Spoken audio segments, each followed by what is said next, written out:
Bem, gente, uma pergunta bastante importante. O que é que nós sabemos sobre a gripe?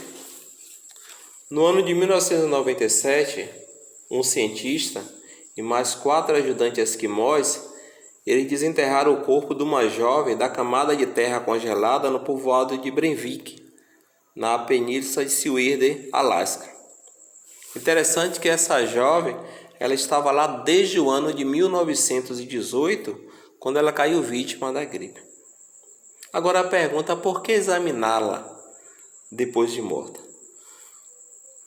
Esse cientista ele esperava que o agente causador da gripe ainda estivesse em seus pulmões e que por meio de técnicas genéticas avançadas pudesse ser isolado e identificado. Agora, por que esse conhecimento poderia ser útil? Bem, para que nós possamos assim responder a tal pergunta, nós precisamos entender um pouco mais sobre como os vírus eles funcionam e o que os torna extremamente ou altamente perigosos, né? O que é que torna os vírus altamente perigosos? Primeiro, é nós sabermos as características. As características mais assustadoras desse organismo é porque ele tem alta velocidade de mutação. E aí, como o vírus ele se reproduz muito rápido, mas muito rápido, suas cópias não são exatas. Algumas são tão diferentes a ponto de não serem detectadas pelo sistema imunológico. E aí ele consegue enganar o nosso sistema imunológico. E como ele consegue enganar o sistema imunológico, ele prontamente invade o nosso sistema imunológico. É por esse motivo que nós enfrentamos diferentes vírus gripais todo ano. Cada um com um novo conjunto de antígenos que desafiam a nossa imunidade. Além disso, existe um ponto focal. Os vírus da gripe também infectam animais. E é aí que mora o grande perigo humano. Porque acredita-se que o porco possa ser hospedeiro de vírus que infectam galinhas e patos, mas também de vírus que infectam os humanos. Então, dessa forma, se um porco ficar infectado com os dois vírus, com os dois tipos de vírus, que ao mesmo tempo um que infecta animais e outro que infecta humanos, os genes dos dois vírus podem se misturar, resultando numa cepa ou variação totalmente nova, gerando um vírus altamente, mas altamente ou extremamente resistente, causando assim um grande dano, um perigoso dano, assim podemos dizer, à raça humana.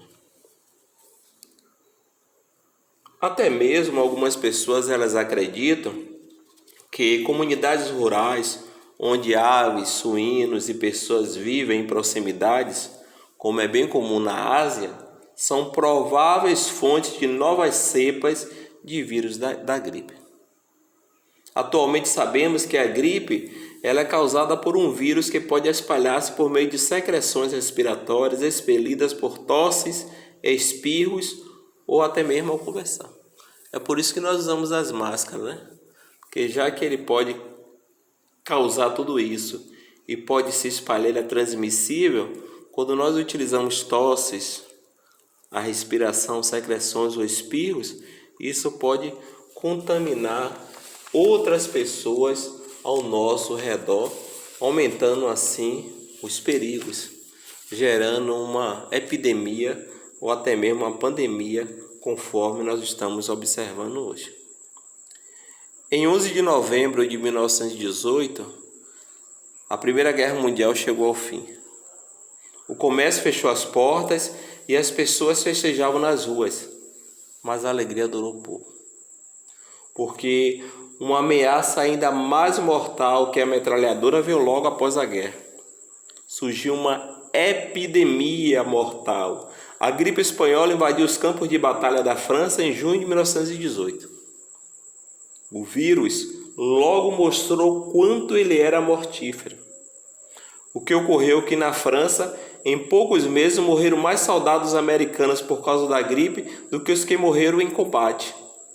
O vírus se espalhou rapidamente pelo mundo, acompanhando as tropas que retornaram a seus países quando a guerra acabou. Então eles ficaram lá contaminados lá no campo de batalha da França. Depois todos eles retornaram para casa e com seu retorno levou o vírus. E esse vírus foi se espalhando, né? Imagina, chegou em casa, contaminou o pai, contaminou a mãe, contaminou o tio, contaminou a comunidade, contaminou o vizinho. E aí sim, o vírus foi assim se alastrando. Agora, lembra-se do relato que nós contamos no início nosso relato, daquele cientista que em 1997 ele desenterrou o corpo daquela jovem, né, que havia morrido no ano de 1918 lá no Alasca, que ela foi vítima da gripe. E o objetivo do cientista era ele esperava descobrir o agente causador da gripe. Ele esperava encontrar o agente causador da gripe em seus pulmões e que por meio de técnicas avançadas, técnicas genéticas avançadas, esse agente causador pudesse ser isolado e identificado. Por que foi útil? Por que foi bastante importante? Na verdade, a dúvida é: o que poderia ter tornado o vírus que ocasionou a gripe espanhola de 1918 a 1919 um causador de pneumonia mortal em pessoas jovens? Pessoas saudáveis. Apesar de não ter restado nenhum vírus daquela época vivo, já há muito tempo os cientistas achavam que se encontrasse um espécimen congelado de vírus, poderia isolar seu RNA intacto e descobrir o que o tornou tão mortal.